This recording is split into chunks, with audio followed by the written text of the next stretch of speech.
Howdy folks, thanks for joining me. Justin here. Um, we just hit 100 subscribers, so to celebrate, we are going to hop into Versus Arena, and I'm going to pick out some cards for a Versus Arena deck, and I'll record the matches, and anything interesting that comes up, I will post, and I will of course let you know how we do. Just to let you know, and refreshments. Give you a heads up on what we got planned for the future of the channel. We'll be doing gameplay videos during the week. Right now we're showing the Scout deck, but as my collection grows and as the decks that I'm experimenting with and theory crafting and working on, as they improve, I'll be taking other decks out to show you as well. So you have that to look forward to. And then on the weekends we'll do some more interesting videos unrelated to, just actually documenting my gameplay. We'll look at things like deck building, different colors and how they might best suit a person's personality if you're having trouble deciding what direction you want to go with in this game.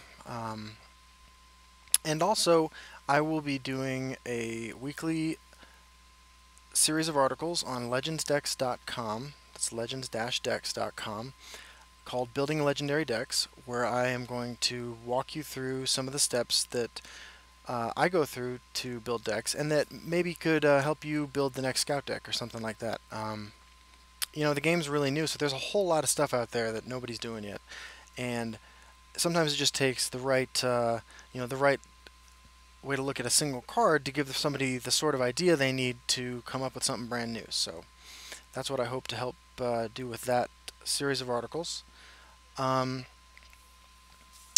Yeah. And if you have any requests, of course, just let me know. Somebody asked for information about which legendaries to craft for the Scout deck first, and that triggered the creation of the video about the deck tech. And so yeah, I'm really responsive to that sort of thing. Just let me know what you're looking for, and I will try to give it to you. So here is our Versus Arena celebration for 100 subscribers. Thanks, guys. We have Crusader, Monk, and Mage. I feel like with the right cards, Mage is the most powerful here. A couple of the Pilfer Lords and some Pilfer creatures, and you just go off and go nuts. That's sort of an unrealistic goal. I mean, when it happens, you're going to be unstoppable. When it doesn't, you're left with yellow, which is, I think, one of the weaker colors in Arena, and green, which isn't bad, but doesn't combo all that well with most of the common cards you're going to be pulling from yellow. We got Mage, which I think is a really solid choice. Blue has the best removal in Arena, I feel, and what it doesn't have, yellow does have. So Mage gives us a lot of options. It also lets us go aggro, or more mid-range, or control, depending on what we pull. Pretty flexible, although it's easy to get sort of lost in pursuing one strategy early on in your draft and then not receiving the cards you need to follow it up with, and you're left with sort of a haphazard collection of cards. And then Crusader. I have played a sort of slower Crusader deck in Arena before and done well, but Crusader is best at playing aggressive, and I feel like, all other things being equal, a crappy aggressive deck in Arena is going to beat a crappy control deck in Arena, right? Because your curve is going to be a lot easier to hit, and you're not looking for answers, you're looking for threats, and your whole deck should be threats. That said, I feel like Crusader aggro is also easy to mismanage, and I want to do something that I'm most comfortable with for this first Arena video, so I'm going to choose the Mage. Here we go. Okay, first pick. Drez Renegade, Telvanni Arcanist, Vicious Scorpion dude. I like Telvanni Arcanist. Solid value creature. You're going to get a 2-for-1 ideally out of it. 3 2-for-2 on his own isn't bad, and the last gasp giving a random action is the kind of RNG I can get behind. I don't like a lot of random stuff in my games, but one of the things I like about Telvanni Arcanist is that 3 2-for-3 is playable on its own. So Drez Renegade's always an option. A little surprising thing you might not know about this card: if you have a creature who's shackled and then you play this guy, it will unshackle it. But I don't think that any of the strategies I'm going to go for, in this color combination, are going to be benefited from a first pick Dres Renegade or Vicious Crab Person more than they're going to benefit from the Arcanist, so I'm going to take the Arcanist first. Okay, second pick, Bruma Profiteer, solid pick in any of the strategies you might go with Mage. Hive Warrior, very aggressive creature, pretty good stats for 4 Magicka. And then Ash Servant, which is removal. A lot of removal in these colors, so you can kind of look at it two different ways, right? You can double down on what the color does best, just like run a deck packed full of removal. Or you can think, oh, I'm going to get Firebolts and Executes and Piercing Javelins later on. I don't need Ash Servant. This early, I kind of like Ash Servant. I feel like it's more likely that we get...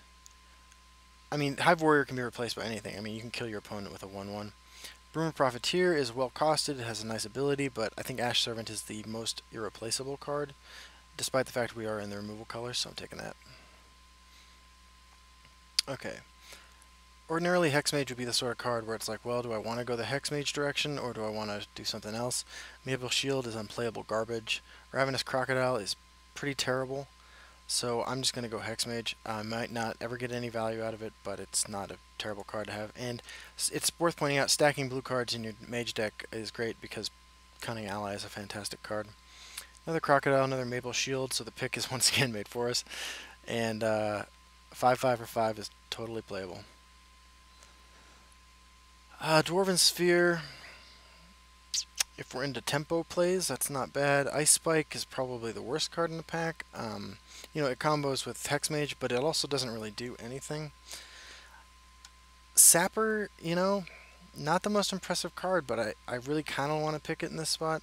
I think I am going to take Sphere, though. I'm looking more controlling right now, so taking the more controlling card I think is the best choice.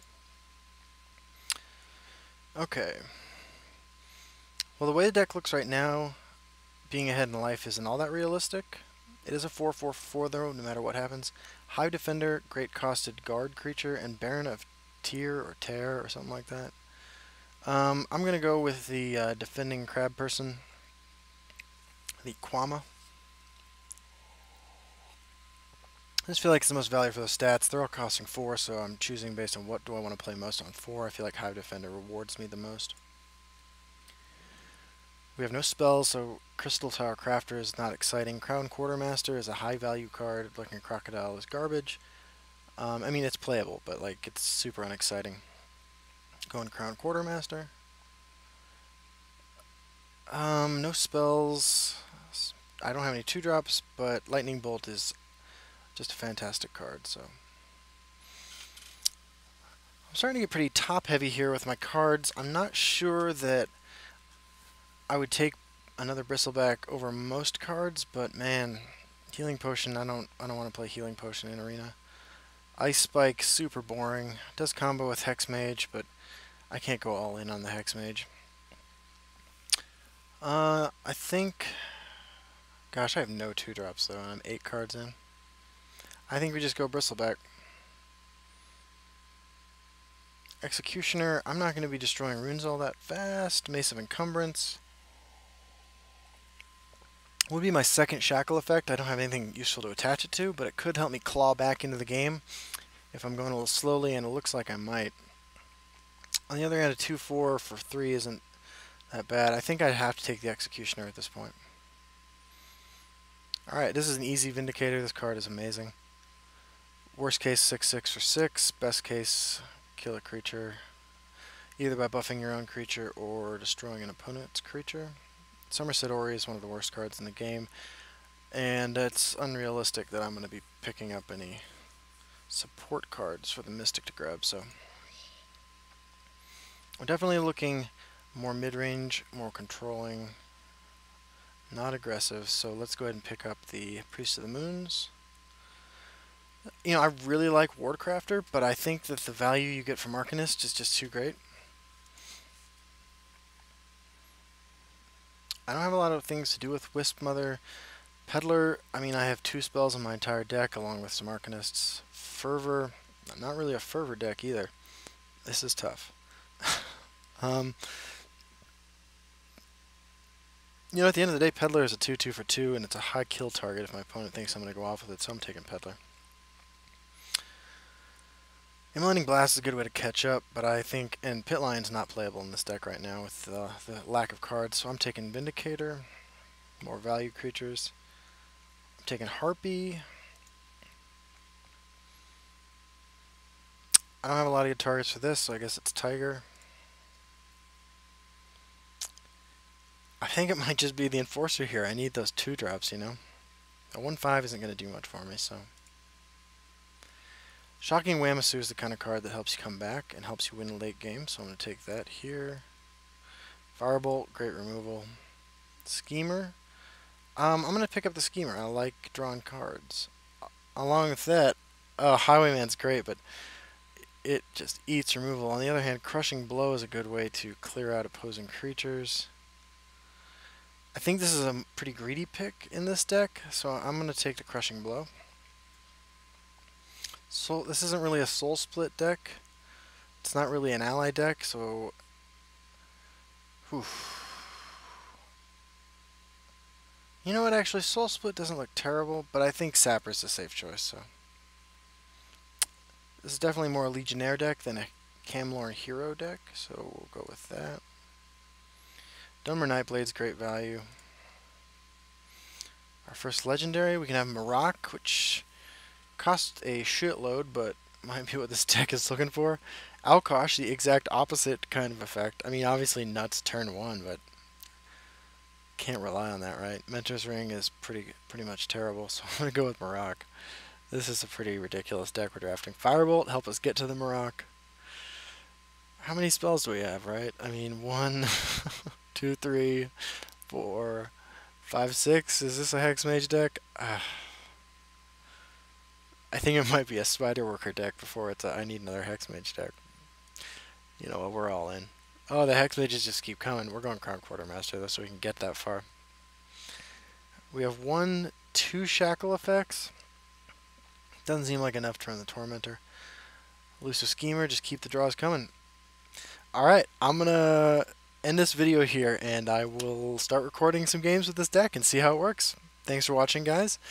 Links are all below to my Twitter and everything else I'm doing, so I hope you enjoyed this pick. Thanks again for getting me up to 100 subscribers. I really appreciate it, and I'm going to keep the content coming. Have a good day.